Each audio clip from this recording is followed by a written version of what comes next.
एक प्रवाशांनी भरलेली बस जात होती. पावसाचं वातावरण होतं. खूप जोराचा वारा, वादळ चालू होतं.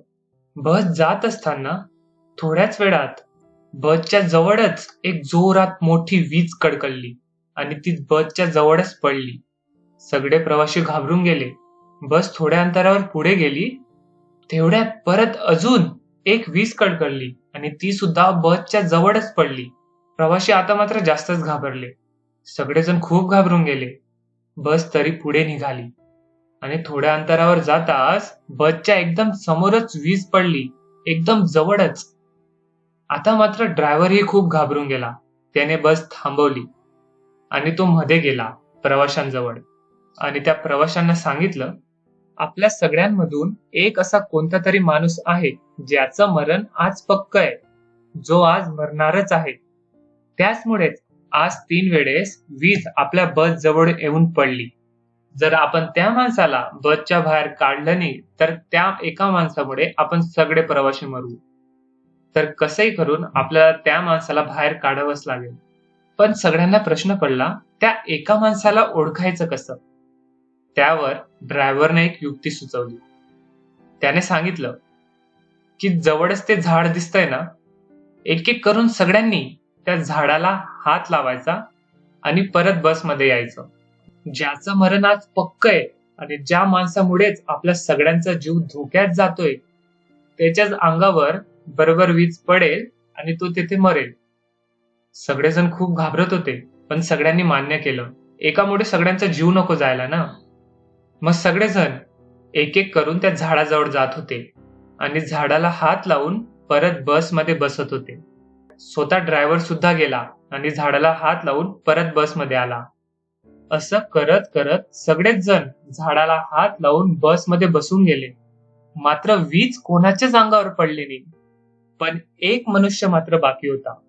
तो अजून झाडाला हात लावायचा बाकी होता. तो अजून गेलाच नव्हता.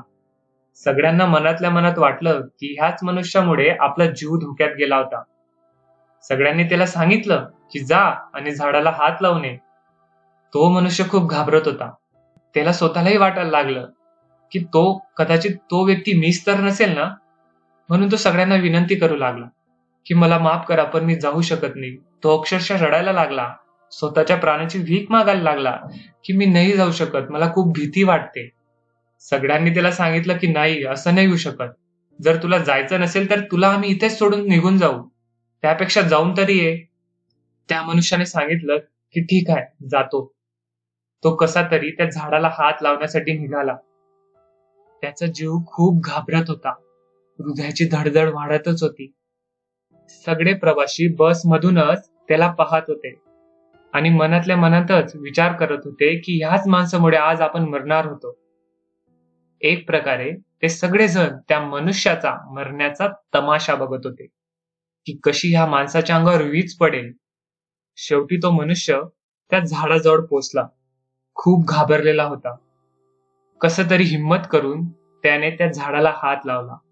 हात लावल्याबरोबरच एक जोराची वीज कडकडली आणि ती पडली.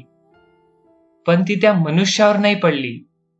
ती पडली त्या बसवर, ज्यात सगळे प्रवासी बसले होते आणि एका सेकंदात सगळे प्रवासी मरून गेले. समजलं मित्रांनो, त्या एका मनुष्यामुळेच त्या प्रवाशांचा जीव वाचत होता. त्या एका मनुष्याच्या चांगल्या कर्मामुळे, पुण्यामुळेच ते प्रवासी आतापर्यंत जिवंत होते. पण त्यांनी काय केलं? त्यांनी तर त्यालाच बाहेर काढून टाकलं. मग काय, देवाचं काम अजून सोपं होऊन गेलं आणि त्याने एका सेकंदातच सगळ्यांना मारून टाकलं. मित्रांनो, ही छोटीशी गोष्ट आपल्याला खूप काही सांगून जाते. आपल्या आयुष्यातही असे खूप सारे माणसं असतात जे खरंच आपल्यासाठीच काहीतरी करत असतात, आपल्या भल्यासाठीच काहीतरी करत असतात, पण आपल्याला ते समजतच नाही. ते कोणीही असू शकतं. तुमचे आई वडील असू शकतात, तुमचे मित्र असू शकतात, शिक्षक असू शकतात, कोणीही असू शकतं. जेव्हाही आपल्यावर ते ओरडतात, आपल्याला रागवतात, आपल्याशी चुकीचं वागतात, तर आपल्याला लगेच त्यांच्यावर राग येऊन जातो. आपण लगेच त्यांचा चुकीचा विचार करतो, त्यांच्याविषयी ईर्ष्या करतो, काही विचार करतो, त्यांना आपल्यापासून दूर करतो. पण थोडं शांत राहून विचार करा. ते तसं आपल्यासाठीच आपल्याशी वागत असतात. ते आपल्यासाठीच तसं करत असतात. त्यांना काही तसं करायला मज्जा नाही येत. म्हणून थोडं शांत राहून विचार करा. तुम्हाला समजेल की ते तुमच्यासाठीच तसं करत असतात, तसं वागत असतात. आणि अशा माणसांना ओळखून त्यांचा आदर करा, त्यांची रिस्पेक्ट करा. काही वेळेस काय होतं, जर समोरचा व्यक्ती आपल्यासाठी काहीतरी करत असेल, पण कदाचित आपल्याला माहित असतं की ती गोष्ट आपल्यासाठी चुकीची आहे, आपल्यासाठी नाहीये. मग अशा वेळेस तुम्हाला जे तुमच्यासाठी योग्य वाटतं तेच करा.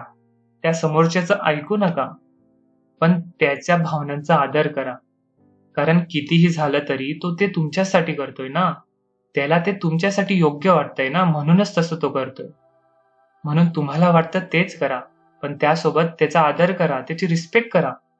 त्या व्यक्तीला समजवा.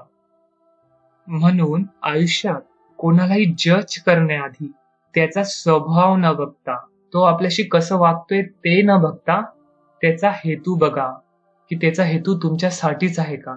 तुमच्या भल्यासाठीच आहे का? आणि जर असेल, तर त्या व्यक्तीचा आदर करा.